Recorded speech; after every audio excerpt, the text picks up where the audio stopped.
The 7 wounds of Mary Magdalene. This is indeed another ascension ladder. And I really felt that it was so important to share this now, because these 7 wounds that I'm going to share with you spoke volumes to me. Now, let me just rewind a little bit. I'm due to do an energy update, so watch out for that. But I felt that I wanted to do this one today more importantly, because we have been through such an ass kicking over October, for good reason, because it was the timeline collapse. And for a timeline to collapse, it can only collapse within you, right? And for you to go through that process, you have to surrender, but you have to be willing to die. And not many of us want to die. So there's a huge resistance. There's a huge fighting against, fighting to keep the misery alive. Yet it's not what we want, but that's where we get stuck between a rock and a hard place. I've spoken to many over the last few days. I, for one, have been in bed since the 10:10 portal. I have been so very, very sick. My body's been writhing in infection.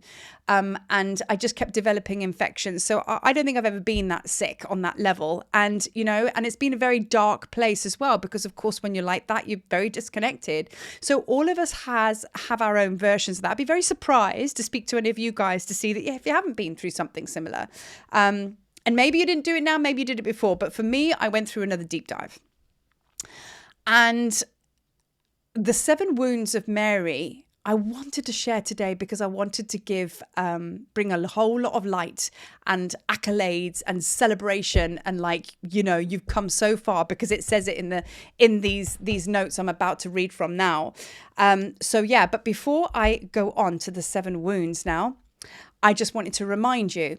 And I think it's really coming at a good time. As you know, or may not know, the temple is a classroom for initiates, okay? And I hold this classroom every month at the end of the last Thursday of every month. And it just so happens that this last Thursday of the month actually falls on Halloween. So it's when the veil is at its most thin. So it's going to be an exponentially powerful class in my Zoom room. Link is underneath. And I invite all to come, because we need to gather in numbers now. And we don't come not knowing anything. We come knowing that we're a master, but there's just more to unlock. And together as a collective, when we gather in this way, we unlock a whole lot more. And so it's not a classroom as in you're going to sit there and be taking notes. Well, you will be actually, but you come and we meet the masters, which is each other. So you come empowered, right? So that's on Thursday. So this particular Thursday is with Thoth. It's the 7 Hermetic principles. Now, I've been talking a lot this month about ascension ladders. This is an ascension ladder, which are stages of initiatory rites, which will give you a map and compass and a navigation system to move through your stages. Okay, and today's the 7 wounds. The other day, there was the 7 Hermetic principles, and then of course the halls of Amenti, and then of course Ma'at. So the principles are almost like the power tools that will give you the support to be able to navigate the initiatory levels. Okay, so blend them together, you're a master, and they will bring so much remembrance back to you when you start to read them, feel them, and apply them. So don't forget, Thursday, the 31st, 5 p.m. Central Africa time. Come and meet me at the temple, and let's go deep diving again. But it's going to be exponentially powerful on Thursday. As I say, veil is thin, Halloween. So now let me get into Mary Magdalene's seven wounds. Right, number 1, the wound of shame. That speaks for itself, right? So the wound of shame is it's in the past, right? So everything, shame is always a past emotion. Shame, guilt, depression, things like that. That will always tell you that it's from the past. So, I mean, we are constantly, when we're not in present moment, we'll be constantly pulling from our file bank of what's come to pass, which will give us information to dictate the future, which will give us anxiety. And we're pulling from negative things because we're not in the present moment in the middle. We're just pulling from old experiences and rehashing, the cycle. You know what I mean? So the wound of shame. So that is the first ones. And that's with this massive timeline collapse. This is what's been coming out of the woodwork. This is what's been coming out in the wash. So much shame, right? Now, the second wound is the wound of guilt. Okay. Now that's again, another past emotion, guilt or sorrow over past actions. I mean, in a way, guilt and shame are married. Okay. They're, I think guilt is of experiences and shame is more about the emotion. But either way, it's all to do with stuff that's happened in the past. So shame and guilt. So guilt over sorrow, guilt or sorrow over past actions, right? Speaks for itself. Number 3, the wound of rejection.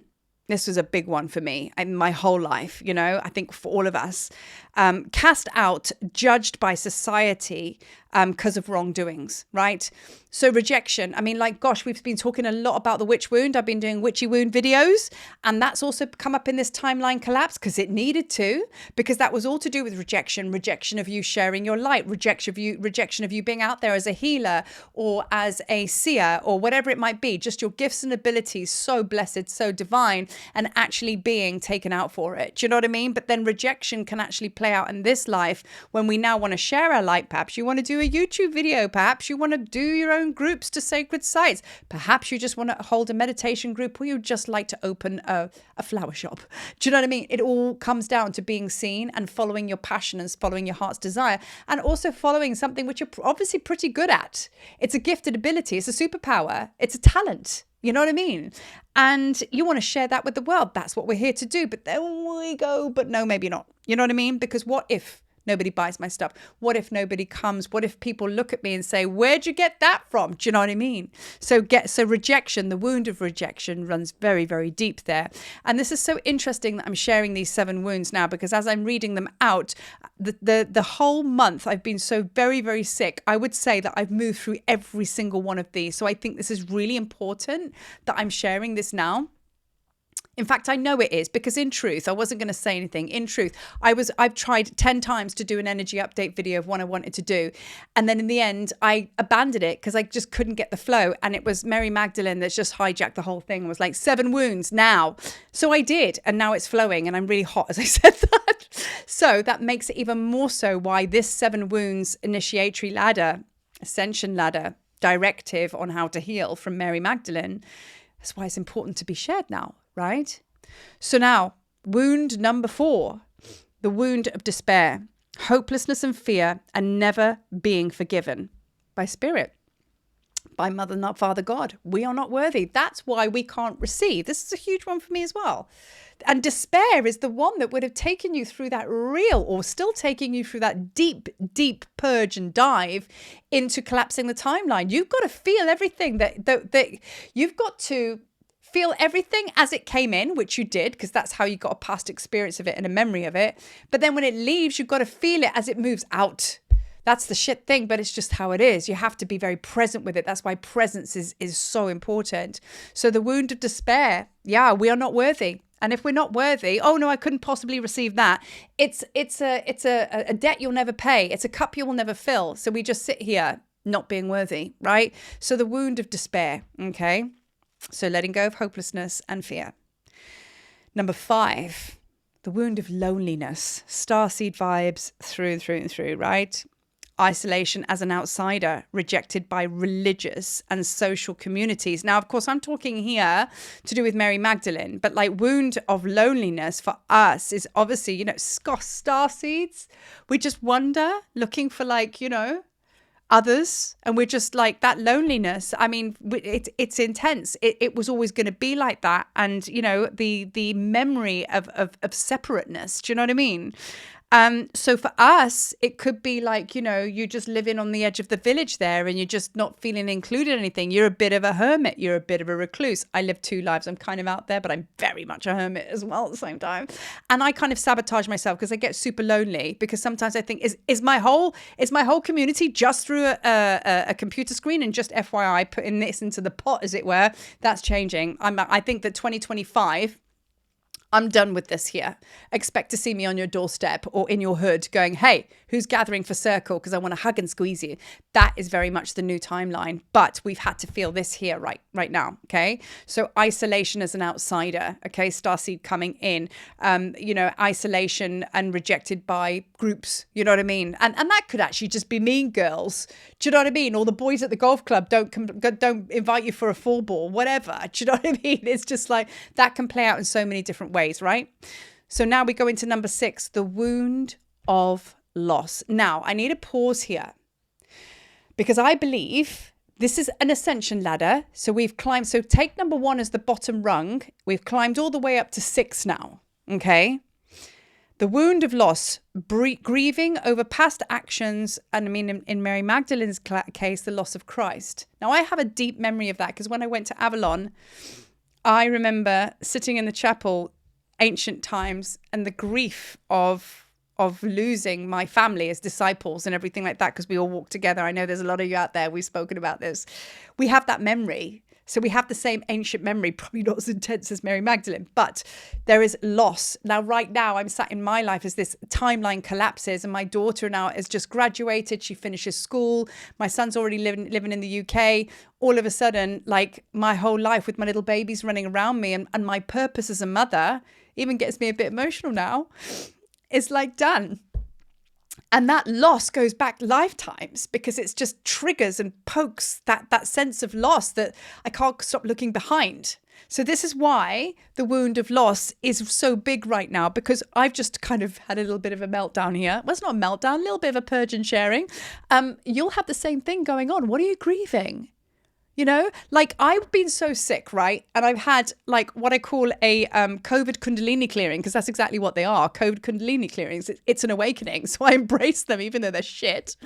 And I had full infection all over my body. Then I got better. And then 2 days later, I went into massive infection around my third eye and all my sinuses. And that was all about grief, deep, deep purging of grief. So there is no shadow of a doubt that the biggest, most intense backdrop of emotion around this timeline collapsing for you and me is grief, right? And that can go back lifetimes, not just this lifetime. It can go back lifetimes, right? So then I move on to, this is where the good news is, where it picks up number 7. We all love a number 7.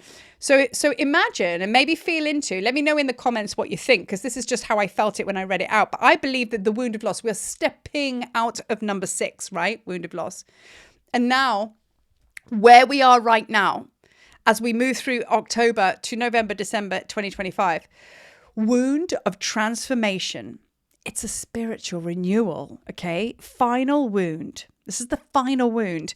Pain of change, letting go of former self, and that essentially is union. Okay, so if we're going through this big fat death, really big fat death, as intense and as painful as it is, we're agreed upon it. It's not just another purge, is it? This was the purge. Wound of transformation, spiritual renewal. So this is the final wound. This is the pain of change. So as you go the wound of loss, pain of change, I've just said in my earlier words about like, you know, my mission to uphold my misery. I don't want my misery anymore, but I don't know how to let go of it fully. Well, I do. Cancel and delete. I'm doing it, right? I'm doing it. I'm allowing it because I'm staying in my present moment. So that is what's happening here. So we're going through the loss, the grief, which is essentially pain of change. Transformation is always painful. They've spoken about the moth analogy where they're in the chrysalis, break out the chrysalis. That moth, we get really big moths here in Africa. They just sit on the tree for a long time to gather their energy so then they can fly off. Transformation is exhausting and it's tiring and it takes patience and love to go through this process. So I'm going to read out number 7 again, wound of transformation, final wound. It's the pain of change, letting go of the former self, let it go, and it's spiritual renewal. So how do we allow, because Jesus has taken the wheel, this is happening no matter what. You don't need to do anything with it. So how do we allow it how do we not get in the way of it? Presence, you know? Like listening to your breath, just sat there, listening to the birds, even if you're making a cup of tea, of the chink, chink, chink of the spoon on the cup. Listen to your breath. That's what I always do when I need to, wherever I am, I start to breathe and I listen to my breath and I listen to because of my consciousness. And when you're intensely present, you have surrendered. And if you're surrendered, you've let go, you've got out of the way of yourself. And then you can allow the 7th wound of Mary Magdalene to come to pass. And then it will fall away. So that's the 7 wounds, people. And yeah, I feel that I might actually share this typed out actually on the community, just so it's for ease of reference, because I feel this one is a very, very powerful one. Blessings, blessings, blessings to Mary Magdalene. Thank you for hijacking my energy update, because I wouldn't have shared this today. And it's been quite healing and cathartic for me to speak this through with you. So Let the healing begin. Peace.